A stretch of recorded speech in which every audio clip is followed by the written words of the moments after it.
Rangers fans, welcome to Liberty Blue, the essential New York Rangers podcast. I'm Andrew Chelney alongside Nick Zararis. And Nick, they lost to a desperate Pittsburgh team, but they followed it up with 3 straight wins against the Curtis McDermott-led Devils for some reason, the Red Wings, and then the Canadiens last night. The Rangers now only have 4 games left until the real games begin. We're in the holding pattern. At this point, it's really more about seeding, standings, and games around them. You know, you're not in a position like some of the other teams where you're going to be scoreboard watching, because ultimately the Rangers are more or less in control here. You know, if they win 3 of their final 4 games, they're probably going to win the Eastern Conference outright. I know the Bruins are 3 points behind. They've both played the same amount of games, but that's really what it's going to come down to, them and the Bruins. The President's Trophy, it doesn't particularly matter, but for the purposes of our conversation, you know, you want to avoid Tampa Bay in the first round if you can, and that means you have to win the East. You have to stay ahead of Boston. Boston's 7-3-0 in their last 10. They've won 4 in a row. Their goaltending is really kind of rounded back around. Their offense has been timely enough. And it's interesting because I went back and did some research because I remember the quotes, but I don't remember who had said them. But in 2016, when they got absolutely massacred by the Penguins in round 1, before that series, down the stretch, the last few weeks of the regular season, they didn't sit guys. And I before that series against Pittsburgh started, Mark Stahl said, you don't want to tempt the gods. You don't, even if guys are a little dinged up, if you can play, you should play down the stretch in the regular season, because sitting guys, it's bad karma. And the Rangers got absolutely mud stomped by a Penguins team that went on to win the Stanley Cup pretty convincingly. And then the following season, the Rangers did the same exact thing, but they did the opposite. They sat guys down the stretch in those last few games of the regular season because lingering injuries, and they slid to the other side of the bracket because they were a wild card that year. They played Montreal in round 1, and they took care of Montreal very handedly. But that was a very convincing series win. And they went to the other side of the bracket where they played Ottawa in the second round, as opposed to would have had to play Washington or Pittsburgh in the second round of that series. So the karmic argument, whether or not you believe I'll never forgive, by the way, Alain Vigneault for losing that series. That was all on Alain Vigneault. That's a July conversation. That is. I'm still mad about it, and I might be the that only Rangers person. team wasn't going to beat Pittsburgh in the conference final. They might not have. They might not have. But you know what? They should have made it there. I'll give you that. They definitely should have made it there. That Ottawa team was not particularly good. That was Erik Karlsson on one leg, being one of the 5 best players in the world. Mark Stone, Kyle Turris, fuck John Gabriel Peugeot forever. Yeah. Guy only plays well against the Rangers. But back to the point at hand, whether or not you care about the karmic balance of should they sit guys even though they're healthy, that's a conversation. But they are rotating guys in and out. You know, they got Jones in a game. They sat Gustafsson. They've made a point of alternating sitting a forward, whether it's Brodzinski, whether it's Rempe, whether it's Cooley. All of that stuff is good. But when we're talking about like injuries and like managing and maintenance, throw some of these guys a bone, man. Give Lindgren a game, give Trouba a game, give Gaudreau a game, give the guys who've got the miles and the injuries, because in 2 weeks there won't be any more opportunities to sit anyone. You know, we've talked a lot about what they're going to do with Rempe in the playoffs, if he's even going to be a regular in the playoff lineup, but they've got to manage this situation down the stretch as far as bodies and availability, because that's your worst nightmare. You know, you lose someone important down the stretch here, or somebody who has a nagging injury that gets aggravated, and it's someone you can't afford to lose. It's all very tenuous. That, and I think hockey is the one sport where, yeah, the culture plays a big role in guys just absolutely never wanting to sit ever, which more sports in North America could take a page out of. But the other argument to be made is hockey is such a sport of continuity, where if you sit for, and again, I'm not arguing for and against sitting guys, and if somebody's not 100%, absolutely sit them. But hockey is the one sport where the argument can be made that if you sit a game or sit a few games, let's just say, for example, it takes you time to get back to pinpoint accuracy of exactly where you want to be on the ice. So let's say you sit the final 2 games of the regular season, then you play game 1 of the playoffs. No matter how many practices you go through, you might be at 98% pinpoint accuracy or 97, but you're not quite at that 100 where you would be if you were to play those couple of games. Now these games are essentially meaningless to the Rangers. I would imagine they want to continue to win to win the Eastern Conference and maybe even the President's Trophy. But from the standpoint of debating over whether it is the right thing to sit players, there's pros and cons.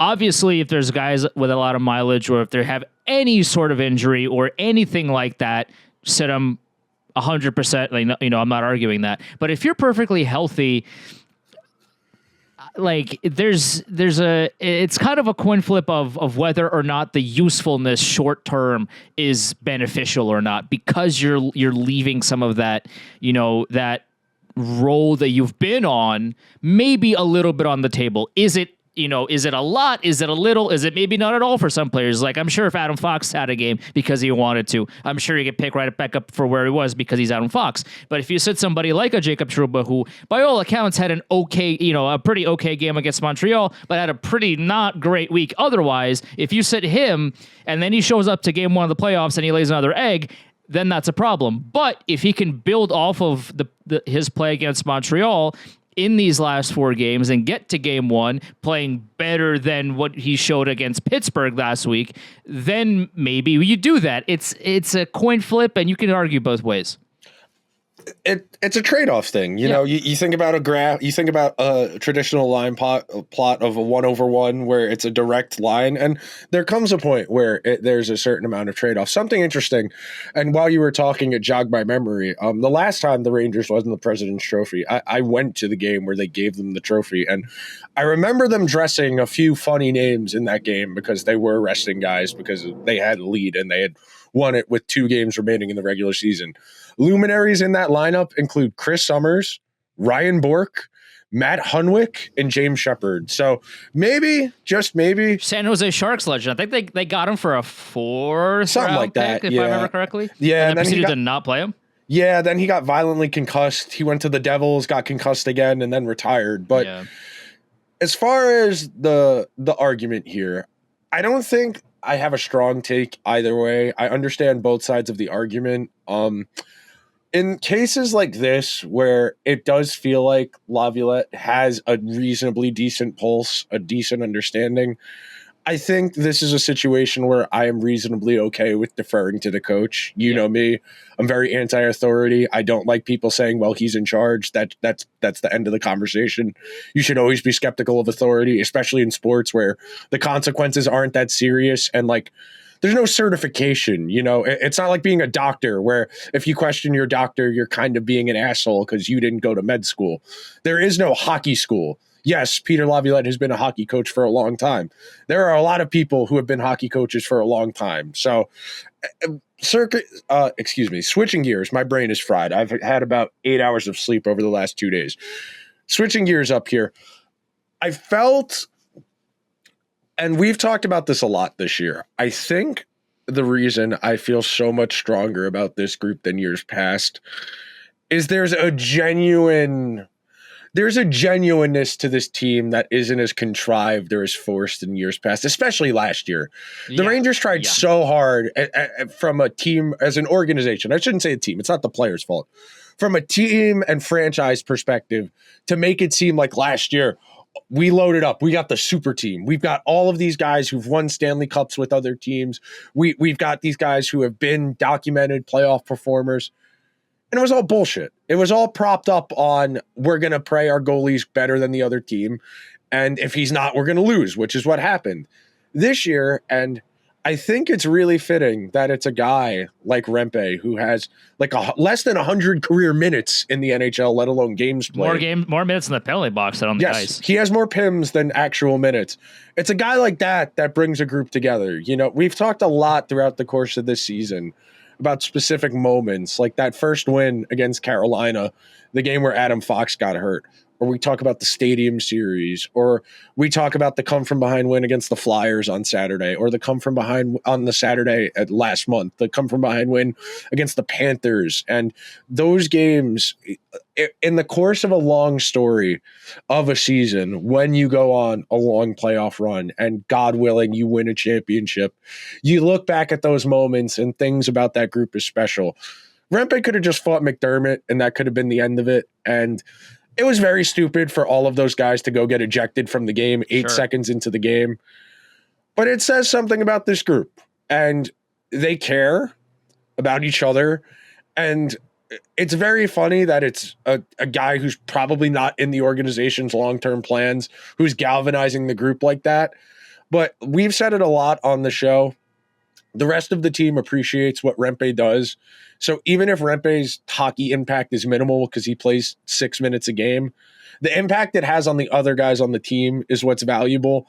And that moment on in the game against the Devils, that was a real okay. If something special happens later on, that's a game you point back on and say they really believed in this group and they really fought for each other, literally. The K. Miller too small gesture was incredible. Very funny to use that in hockey. It's incredible. It is. I love that. Like that's and again, like K. Miller's a fight. That was his first major. That was his first fighting major of his career.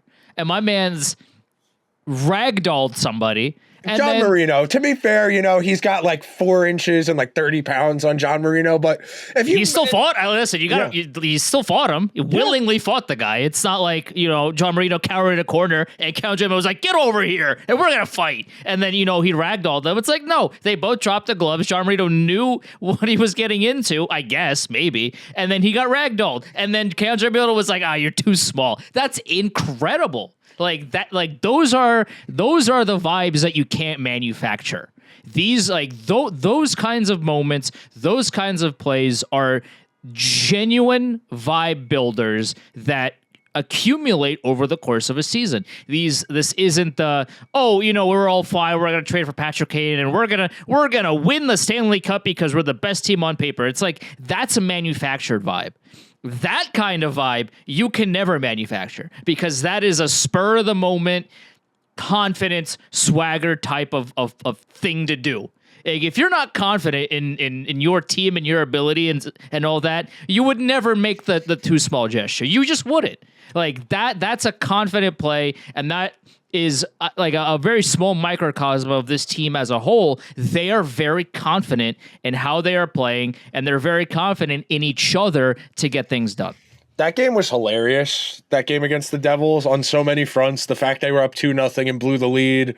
The fact they had to dramatically come back. The fact that they had, like 11 guys on the bench for the majority of the game. That was my biggest frustration. I didn't particularly care that everybody fought. It's more so that, you're down an entire line in a D pair 8 seconds into the game and you got a double shift and triple shift guys. 2 seconds into the game. Thank God the Devils are terrible, or otherwise that game would have been a real egg in the face type moment if they started the game with the line brawl, they get out to the 2-goal lead and then blow the game to a team that's basically dead. I know the Devils have like a 1% chance of making the playoffs, but it would have been really egg on the face. So I'm glad they pulled that game out. The funniest thing about all of that was after not this past Dallas game, but the one before that, when McDermott and Rempe didn't fight, and then McDermott after the game was like, I lost a lot of respect for that guy, and he's a generational yapper, that guy. And then after the last Devils game, he was like, I have a lot of respect for this man. Like, dude, stop. Self-important bullshit. You're same thing with Travis Green. Yourself, Travis Green being all melodramatic, like he's actually going to be the coach of the team next year. Like, yeah, hockey.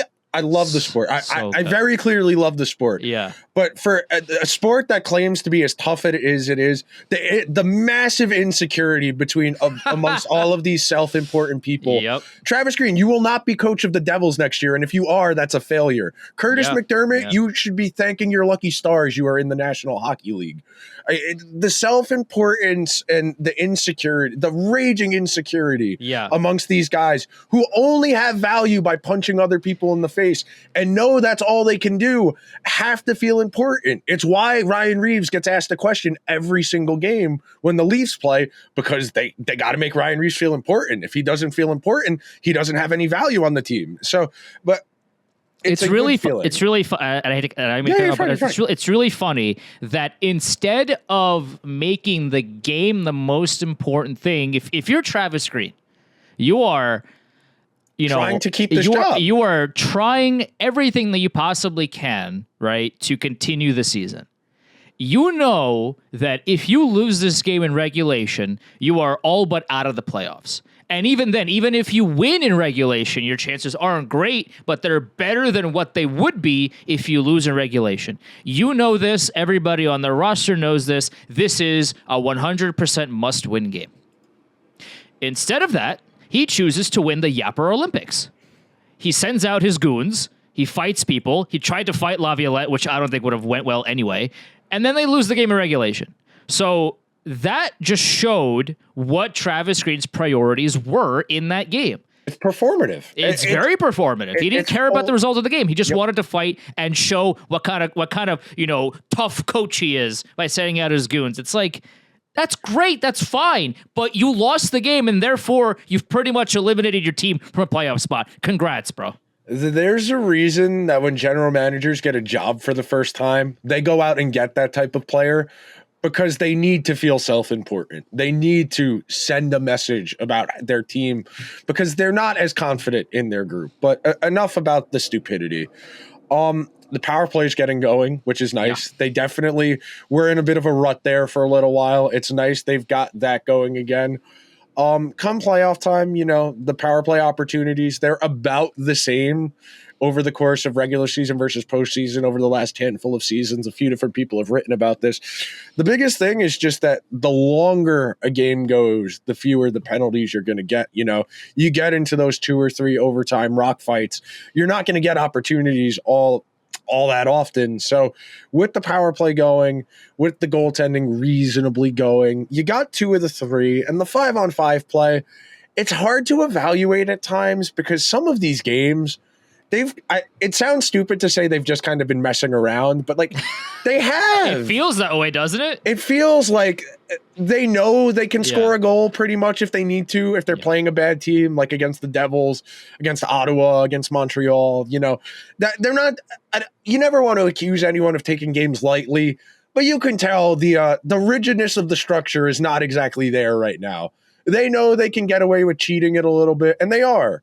So you would like that to tighten up. Ideally, you don't want to go into that first playoff game playing all willy-nilly, lackadaisical. But speaking of playoffs, I think the most productive conversation we can have is about the potential first round matchup, the percentages, what the best. I think we're the only team I don't want to play in the first round is Tampa Bay. Other than that, I don't want to play Pittsburgh right now. I'll be honest with you. I'm not scared of Ned. I'm not scared of Ned. It's not that I'm afraid of Ned. It's not that I'm afraid of the Penguins as a whole, because they've shown for the vast majority of the season they're not a great hockey team. No. Right now, though, they're very hot. Right now, they are one of, if not the hottest team in the NHL. Sidney Crosby is looking like he's 24 again. My man's is deflecting pucks from the back of his he's got the stick on Mars. He's somehow makes that stick deflect pucks into the net. He is looking absolutely insane right now. So if there's any one team, Tampa. Unless the Rangers lose every game and the Bruins win every game, I don't think that matchup is gonna happen. Obviously, I don't want to play Tampa, but of the teams in that second wildcard spot that I don't want to see, Pittsburgh is the one team that I don't want to see, just because it would make the Rangers' life harder because of how hot they are, because of how hot Crosby is right now. Yeah, overall, they're not a fantastic team, and I'm sure the Rangers would win the series anyway, but I would rather play anybody else in that spot than Pittsburgh right now. Give me Detroit. Give me Philadelphia. Give me Washington. Give me any of these teams, because Ovechkin's great and all, but Crosby is looking like a man possessed right now. He is on a mission to get this team to the playoffs, and I would rather see anybody else. I think I understand what you're saying. Pittsburgh is on a nice little run. Washington is weird. The Rangers have played Washington this year. Those games have been tight because Charlie Lindgren is good. He's having a really good season. He's been the strongest reason they hung around as long as they did. You know, if Charlie they have Lindgren, like a minus 30 goal differential. Like this is not Washington, a good hockey team. Minus 41. I'm looking at. I have the standings up right now. They have a minus 41 goal differential, and they're 1 point back of Detroit. Of those teams, Detroit, Pittsburgh, Washington, Philly, they're all within 1 point of each other. Detroit is currently in that last playoff spot. We haven't even touched on the Islanders, who look like they're almost assuredly going to either be that second wild card or be the third team in the division. But God, man, all of these teams are – it feels like all of these teams are significantly more flawed than we typically see a team that can make the postseason. Like, I think the record in this playoff format for fewest points to get in is 90. Right now, if the pace is maintained, there's a reasonable chance someone might get in with 88 points, which is just disgusting. Yeah. You at 88 points, you should be in the playoffs. Like, put another team from the West in before you give one of these teams an opportunity. Like, Detroit is 4 good skaters, 1 defenseman, and that's it.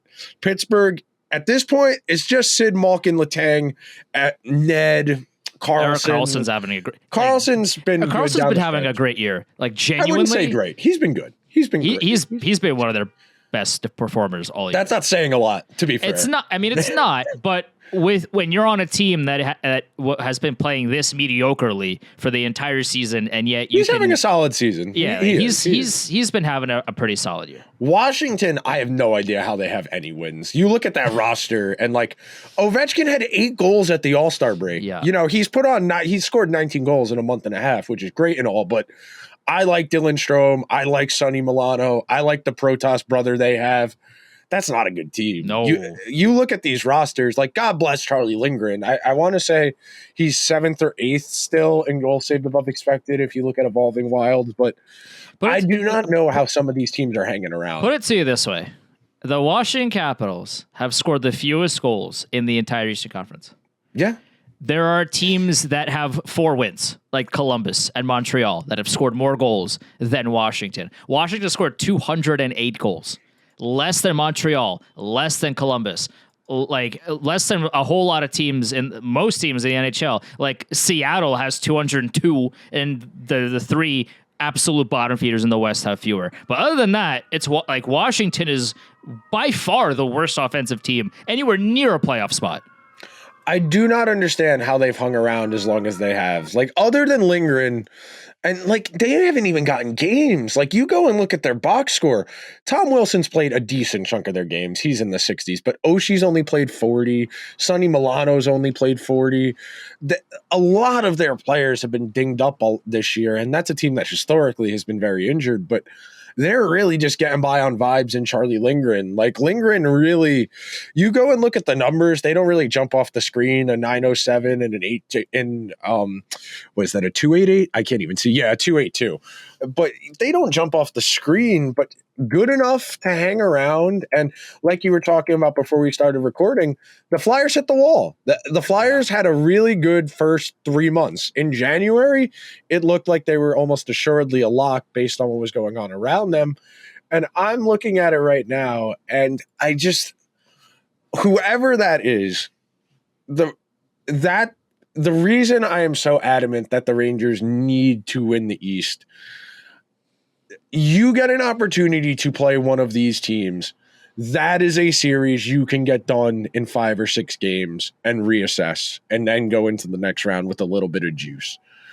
Part of the reason the Rangers have had issues on going on these long runs and hit the wall, the games add up. These are not the normal regular season games of taxing. And I know it sounds very cliche to talk about how difficult the playoffs are and how grueling they are.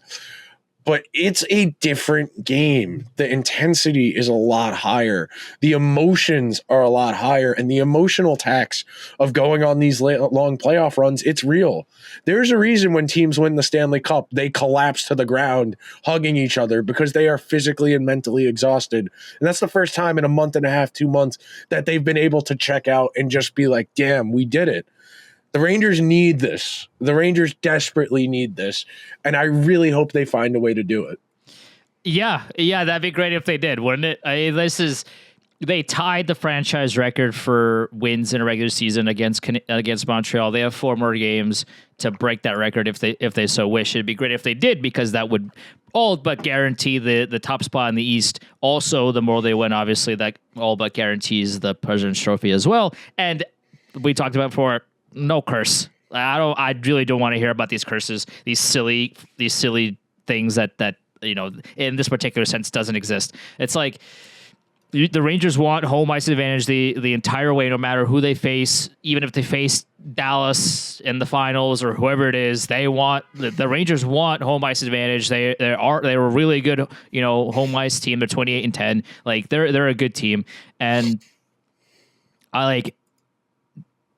At the end of the day, this is their best chance. This is one of, if not the best team, at least regular season wise, the franchise has ever seen, and they've been around for nearly 100 years. Like this is a golden opportunity. The first round playoff opponent should not be as difficult as it tends to be in a lot of these playoff matchups. They have a path to success that you don't see often. They have a path to greatness. They just have to follow it. They have to keep it going. It's nearly impossible to win it every year, regardless.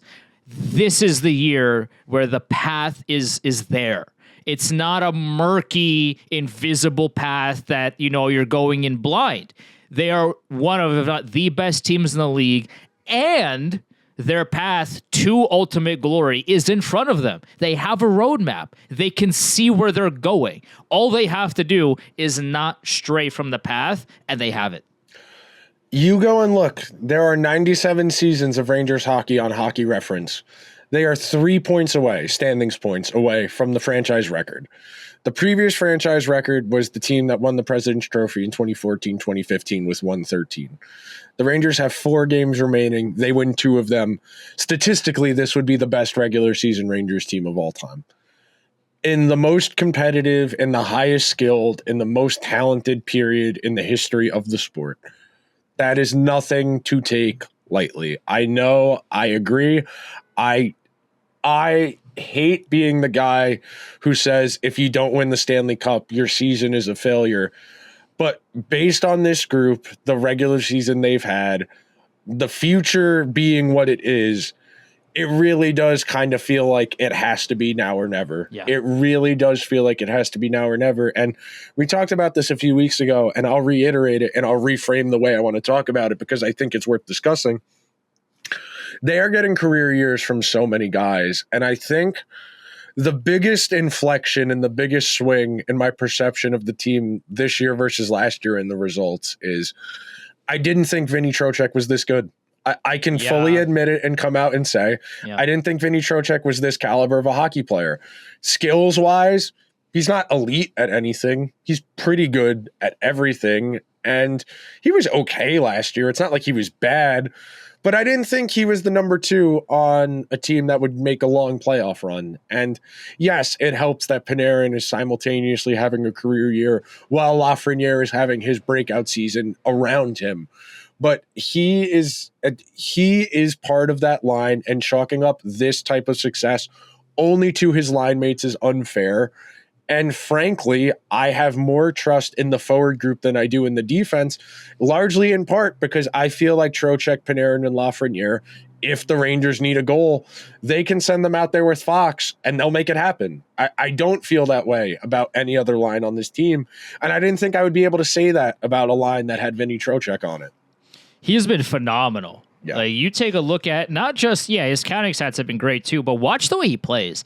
He's the first back on defense. He's making the plays in the corners. He's turned it up to 11 out of 10 on the effort scale, on the play scale. He's been outstanding, and he won the Steve McDonald extra effort award because of that. Because of his absolute relentless play on all ends of the ice. He is everywhere. He is nowhere. He is everywhere all at once, Vinny Trocheck. And that's such a testament to him seizing the opportunity. Yes, again, Panarin, fantastic season. Lafreniere is turning into an all-star before our very eyes. Like, he's been the pass he made last night was that's an ultimate confidence play out of Lafreniere. I love to see that. But again, that's all fine and dandy. But Vinny Trocheck is one of the three forwards on that line. So if he wasn't playing well, I would have to imagine that line gets less points. Like, that's just how that's how that works. All three forwards have to be playing well for all three players to be having career years. Like, that's the default. So I love what I'm seeing out of Trocheck. I know we were worried about that spot. We were unsure of whether or not he could fit into that role, especially with Heedle out for the year. But my man's has been terrific. I mean, the organization did too. They came into this year with the expectation that Heedle was going to be the second line center. There was genuine skepticism about Trocheck's ability to play at this level coming into this season, not just from us. Yeah. That was the team. You know, when the season started, it was Heedle centering those two. And one thing I wanted to bring up, you mentioned Lafreniere. He's got 56 points this season. 50 of them are at 5-on-5. That's insane.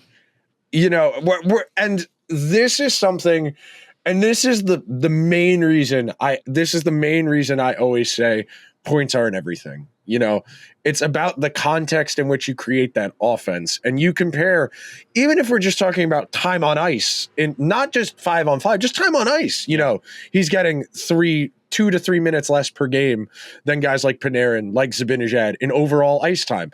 That's mostly power play time, but that's ice time. The more ice time you get, the better chance you're going to have to put up counting stats. That's the reason. And there's a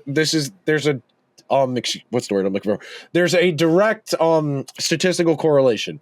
In terms of your value to your team, your best years are 23, 24, 25, because that's when you make the least and you're in your physical peak. The years you put up the most and your counting stats are 29, 30, 31, because you paid your dues down the lineup. You have worked your way up. You are getting that power play one time. You are playing on the first or second line. Maybe you kill penalties too. There's a reason it's those guys who play the most minutes, who put up the most stats. It's because they have the most opportunities. So Lafreniere getting to do that is great. And one last thing on Trocheck. I went and pulled it up. So I know war is a controversial subject in hockey, and not in real life, but for the purposes of this conversation, war as a statistic is a controversial subject because it doesn't quantify everything, and there are some holes. But just for the context, I thought Trocheck was going to be fine. I didn't think he would be great. In terms of just his offensive standing points above replacement, he has tripled his production from last year. Evolving Wild had him at 5 flat last year. By the time the regular season ends, he will probably finish with 15. We're talking about 3 times the production. And yes, some of that is Panarin, some of that is Lafreniere, but this team does not look what it looks like right now if that line isn't playing like that. And 2 weeks ago, The Athletic did, they ranked the centers they ranked every single first line center in the NHL. And Zibanejad, I want to say, was like 14th or 15th, somewhere in there. And the entire blurb was, Zibanejad is really the Rangers' second-line center. We probably should write this about Trocheck. Trocheck plays more minutes in all situations, but the Rangers use Zibanejad as their first-line center. But Trocheck is their first-line center. That is their first line. Trocheck, Panarin, Lafreniere is their first line. And when you say that in your head, you think about it for a second, and you're like, are they? And yes, they are. If you go and look at the role they play, how they play, that is the Rangers' first line. It is, and you think about it over the course of through the context of, if you said that to us a year ago, or 2 years ago, we would not be as we wouldn't be confident about it because the only way is the only way I would have thought that would happen if Lafreniere went nuclear, like if he had like the full on breakout, but not like this. No. Yeah. Well, watching how he played before this season, if you said to us, "Oh, Lafreniere is going to be in the top line with Panarin and Trocheck," how many points do you think the Rangers are going to have 78 games into the season? If you would have said to us, 110. I don't think we'd believe you. Like, let's be honest with ourselves. Like, that's insane. But that's how good that line has been. And also, it's. I don't want to highlight the negatives here when the Rangers have 110 points, but like that, it does also say a lot about Kreider, Zibanejad, and insert right winger here, because as we've seen, Jack Roslovic already a healthy scratch and off of that first line. They double shifted VZ. So it while that's awesome for, Panarin, Trocheck, and Lafreniere, that other line, not ideal. Roslovic hasn't clicked. No. I don't think that's entirely on him. Like we've talked about this for 3 months now. Whoever they brought in to play with Zibanejad and Kreider was not magically going to fix everything. I think Roslovic has tools. I think he's got potential. I think he was an upside play and he's got the potential to make an impact, but it hasn't clicked. That's not to say it won't, but he has yet to really click in that spot. VZ did a nice job with playing with them. That was something we advocated for over the month of February when they were in that kind of tepid, unsure what they were going to do in that spot. And they still played Blake Wheeler there until he got hurt. VZ has earned the trust and he has earned the responsibility to play a little bit more. He's a little bit overqualified to just be a fourth liner. He's got a little bit more to his game than that. But on the flip side, if he is on your fourth line, you probably have a pretty good fourth line. Yeah. God bless Gaudreau doubling his goal total against Detroit. You got to pay the bill somehow. I know he knows he needs to be better, but you can't help but feel good for the guy. Absolutely. It's moments like that where in a long season, if something special happens, you get to look back and say, remember when Gaudreau scored 2 goals against Detroit? Remember at the beginning of March when people were worried about the Rangers having to play Detroit in the first round? Yeah. Yeah. I mean, I tweeted this out, during the Detroit game. It was a good joke. I genuinely want nothing more on this planet than Barclay Goodrow going on a video game like heater, like the next 2 months en route to a cup. It would be great if it happened. And then he scored again, and then I quoted and said, "We're cooking." Like as much as we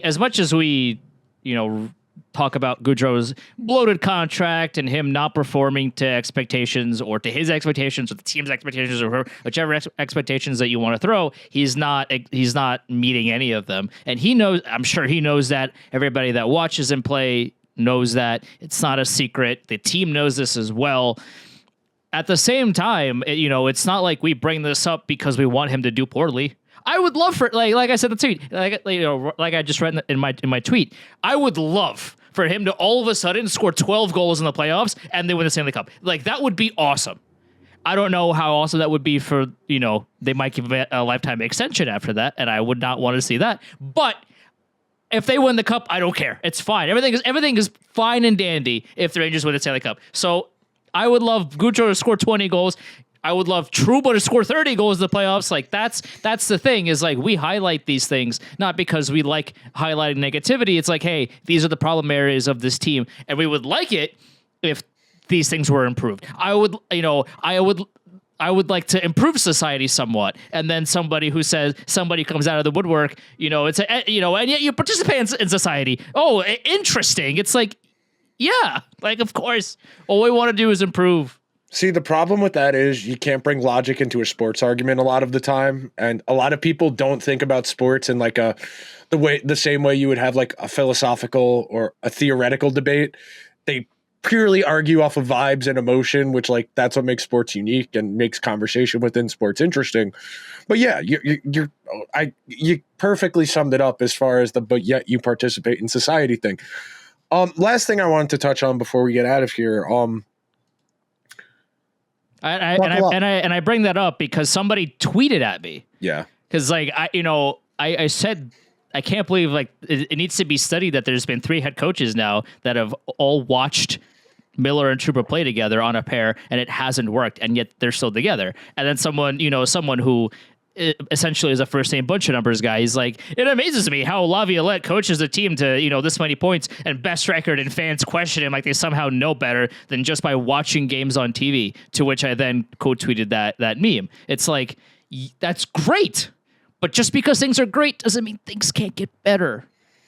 The gap is small, man. It's really that straightforward. That's been my recurring theme of the season. The Rangers have been really good, but it takes great to win the Stanley Cup. And it takes greatness in a very specific stretch over a very tight period of time. And you go cold for 3 days, your season's over. Yep. So the gaps are small. The Panthers, who we thought were infallible, have looked very mortal over the last few weeks. The East feels maybe as wide open as it's ever been. Yeah. Like I struggle to think of a season where going into the playoffs, it felt like the Rangers were genuinely the best team in the East. Like even in 2014 and 2015, I didn't feel the Rangers were the best team in the East. I didn't feel like that 2 years ago. I didn't feel like that last year. What was the year? 17? Yeah, 16, 17. I didn't feel like it that year. This genuinely feels like the first time in my life going into the playoffs, the Rangers are or have a real argument to be the best team in the Eastern Conference. All that has to happen now is that they get through these next 4 games in one piece. I don't want to see anybody fighting. I don't want to see anybody throwing any hits that could lead to suspensions or, put themselves in a bad situation. Yes, obviously the point of these next, you want them to win. You still want them to play well. Just get to the playoffs without any more injuries. That's the key here. You get there in one piece. You go from there. You play your game. Don't do anything that might compromise that. You see the finish line. You see the finish line to get to the next part of the stage. It's like the relay race where you see your teammate up ahead and you are sprinting towards him. The one thing you don't want to do is trip and fall and break your leg, because that ruins everything. Yeah. All right. So the Rangers, this is Money Puck's probability. Depending where you look, the odds are within a couple percentage points of each other, but each model favors different things. So Money Puck thinks the Rangers are almost assuredly going to win the division, and they've got a really strong chance of winning the President's Trophy, close to 90% first overall, which would mean playing Wild Card 2. Wild Card 2 in the Eastern Conference right now is most likely to be Detroit, according to Money Puck, but depending on whose model you look at, you might get a different team. If they were to go into round 1 against Detroit, I think that's frankly a great matchup for them. Detroit is very dependent on individual players making plays outside of structure. They are dependent on shooting talent, and we know the Rangers can play a tight defensive game that can stymie that type of play. The only real concern against Detroit is the rush. Detroit is pretty good at turning the games into track meets because they don't have a good defense. They know that if they're going to win games, they need to try and make these games high speed, up and down trading chances, and shootouts aren't the most comforting type of playoff series. You mentioned that Ottawa series in 2017 where nobody played defense on either team and they just went back and forth trading odd man rushes until one team scored. A lot of the time it was Ottawa. A lot of the time Nick Holden and Mark Stahl were bumping into each other as they skated backwards and letting guys I had never heard of score goals. But right now, you should feel good. You should feel reasonably confident. Get to the playoffs in one piece. Hopefully win the Eastern Conference. I'm not going to say I'd be upset. I'd be a little disappointed if they had to play Tampa in round 1. Oh, I'm muted. There we go. This is what happens when you live by a street where a lot of sirens and people like to beep at things for no reason at all, because New York City, everybody. But I don't want the Rangers to play Tampa. And because we talked about this, like, you would so much rather deal with round one as quickly as you can against a team that isn't as dangerous as Tampa Bay. That's exactly the reason why I don't really want to play Pittsburgh right now. And because they're on such a massive heater, and you don't want to play a team like that in the first round. You would much rather, and again, it's the playoffs, you never don't take anybody lightly, et cetera, et cetera. But in terms of matchups, I would be so much more comfortable watching the Rangers play Detroit or Washington or Philadelphia in the first round than I would them playing Tampa Bay, even though they have played well against Tampa Bay all season long. Tampa Bay has turned it up lately. They've been playing a lot better than they have been, earlier on the season. I don't want to see them play them in the first round. I don't want to see them play Pittsburgh because of how hot they are in the first round. Flyers have lost 7 in a row. Give me the Flyers in the first round. They are faltering. They're falling apart at the seams. If they get to the playoffs, that'd be great for the Rangers. You made short work of them, and then you sit back and you wait as the other teams kill each other. It'd be nice, man. It would be nice for the Rangers to catch a break in the playoffs for once. All right, I shouldn't say that, but they've definitely caught breaks, Yes. Trouba violently concussing Sidney Crosby, not getting in trouble for it. Yeah. That was breaking things the Rangers' way.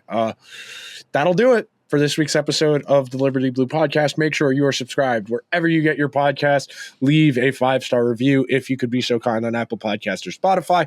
If you are watching over on YouTube, subscribe button, like button, leave a comment. Let us know who you would like the Rangers to play in the first round. We'll talk to you guys soon.